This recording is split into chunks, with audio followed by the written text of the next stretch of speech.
Hey folks, Harley Day Rider back at you once again. Your good old friend HDR out here setting upon to take a ride on the lovely 2018 Road Glide Ultra. A lot of questions have been coming in about the hot wired gear. The gear that I'm wearing now with the little things for the gloves here, right? They actually go on top of your hands basically, but and then there's this little wire here, if you can see that. That comes out of the jacket liner. This is a liner. I do not suggest to buy the vest because the vest isn't going to keep your core warm, where the liner actually goes all the way down the sleeves and keeps your arms warm also, and allows you to have these to connect to the gloves. So it's really nice. The gloves themselves, just so you know, the gloves have these little connectors on them here. You can see right there. So the gloves have this little connector on them where this just plugs into. So it's very easy to take apart. Now a lot of you asked, well, HDR, how do you put them onto your bike? Is that hard? It's not, because all you do is use your battery tender. So if you look right here, actually I have it stuffed up under here right now, but so if you look right here, that's my battery tender coming out off the bike. So, and it's always powered, and then you plug into here. So you don't have to have a long cord. I originally bought a 25-foot extension cord. You don't need it because you're going to plug in right. I plug it right behind my leg. Is how that plugs in.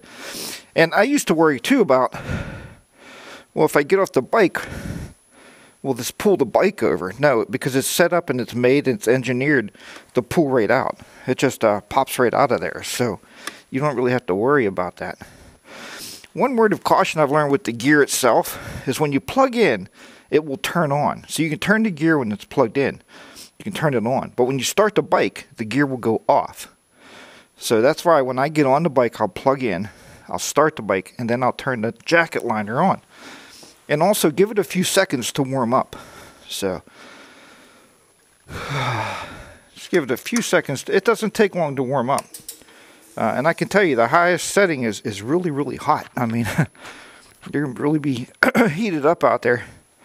So hopefully that gives you a little bit more insight of the hot wired gear. I can't find who makes it, I mean, other than like Cycle Gear. But Revzilla, I think, sells it. So there's a few other places that sell it, but alright. So I'll show you what you mean. So what I do is start the bike first. Then I reach down behind me here and plug in. Okay. Then I turn the jacket on. The red is the highest setting. Yellow is medium, and then green. And I'll put the gloves on when I get outside because I can't reach, I told you the other day, I can't reach the I keep that going behind my leg so it doesn't get caught in the shifter. So very, very straightforward there. Reset the old trip meter.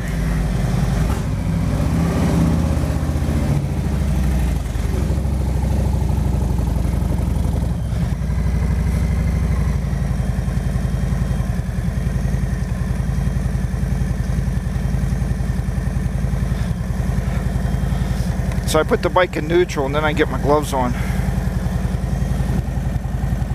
Yeah, it's called hot wired gear. But I believe in this stuff, man. For this time of year, it's really super nice. The gloves are a little stiff. They do take a little while to break in. But it's not that bad. You'll get it. And just turn it on. Yellow. 3 clicks green.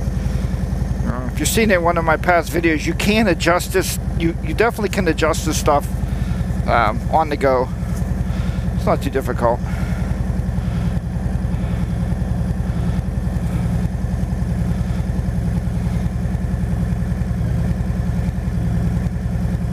Alright, so they're both in the green.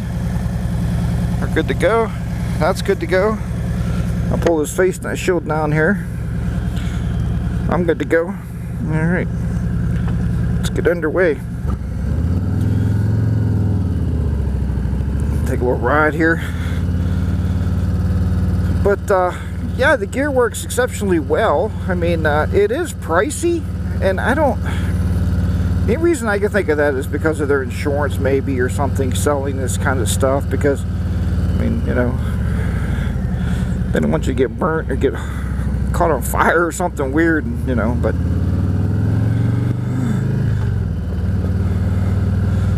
there's a lot of variations of gear out there, and we'll talk about that in just a minute. Alright folks, anyway, there's a lot of variations of the gear. There's a lot of companies out there that make heated, different types of heated gear. I even think Harley Davidson carries a set of something. I don't know who makes theirs. I can guarantee Harley does not make heated gear, but I've seen this gear quite a few years ago, and a lot of people told me about a heated gear, but nobody really had a recommendation of what name brand to buy, I guess. So actually, myself and Miss HDR last year went to Cycle Gear because I knew I'd like to get a set. I was riding with Jim and the gang. We were going out, well, Jim and the guys, not gang, but we were actually going out on a ride.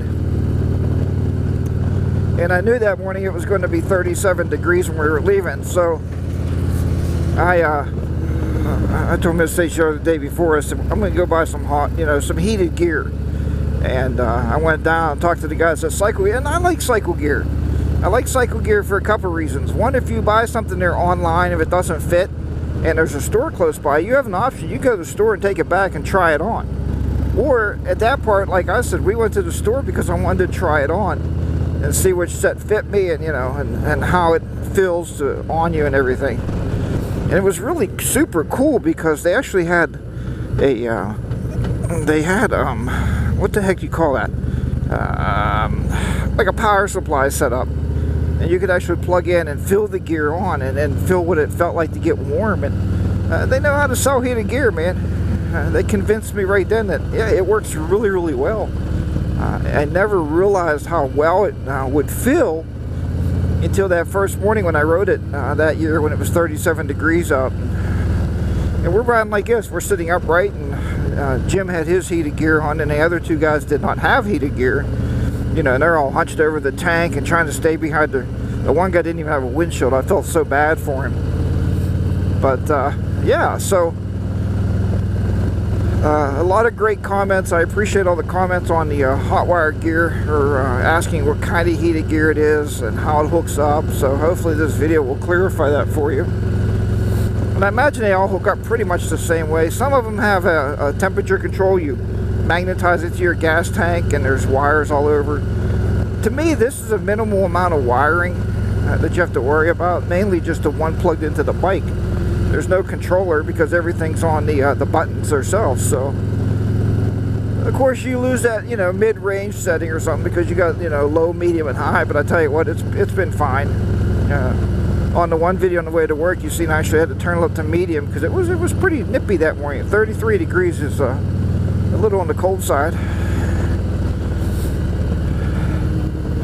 And as for everybody that talked, about I got a lot of great comments and positive comments. I mean, none of them were negative, but HDR, you'll be riding that bike all winter. I got that from one guy. We chatted back and forth, and I said, well, I try to ride my motorcycle until at least it starts snowing, or at worst until they start throwing salt all over the roads and cinders and sand, and because then it gets unsafe at that point. And that's exactly what the guy at Cycle Gear told me. He said, what you're doing, you're extending your season. You're not riding because it's cold. You're riding based on road conditions then. So, and I generally, you guys know, I get my bike out earlier than most people do too in the beginning of the year. I know my buddy Patrick there. Patrick said he used to do that when it was like when it was the honeymoon phase of his bike. He rode it all the time, all winter, and but now he's older and wiser, so he parks it all winter, and I don't think that has anything to do with it either. I'm not in the honeymoon phase with any motorcycle. I just I purely love to ride the bike, and I hate to see the bike sitting around, and the bike hates to sit around. No, that's not true. The bikes don't have feelings. except maybe Big Mama. Bodine 52's bike, I think, has feelings because he talks about that old girl all the time. So I think that bike actually might talk to him in its own little way. But alright folks, but thank you so much for watching my videos. I do appreciate that. I hope I can bring you content through the winter months. I said before, I try to get out one day, at least ride one day a month. I've been doing that since I got back into motorcycling. So even in the winter time, if it's January, I will do my very best to get out one day at least, just to take a ride. And a lot of people yell at me for that. HDR, quit winterizing that bike. What's the matter with you? And believe me guys, when I winterize the bike, I truly believe it's the last time I do. When I do it, I don't do it thinking I'm going to ride it in a week. But then if the weather clears up and it gets you know, you get a 40-degree day or a 35-degree day, I'm throwing the gear on, and if the roads are good, I'm going to fire the bike up and take her for a ride. I mean, being that's bad, good, or otherwise, I don't know. I mean, I just love to ride her. So yeah, thanks for watching. If you're not subscribed to the video, I'd like to hit by the end of this year, which we're coming up pretty quickly, I'm trying to hit that 3,500 marks at 3,500 subs, and we're at about 3,300 something right now, so I think we can do it. So if you watch the videos, you know, and you like them, I know there's a lot more people watching that are not subscribed to the video, and that's okay too. I love having you on board with us. Well, let's get it up to 3,500 before the end of the year. That's my goal. So, all right. Well, remember, ride your own ride. Be safe out there, and I will talk to you next time. Harley Day Rider will be down and out once again in the lovely southwestern Pennsylvania. Bye bye for now, everybody.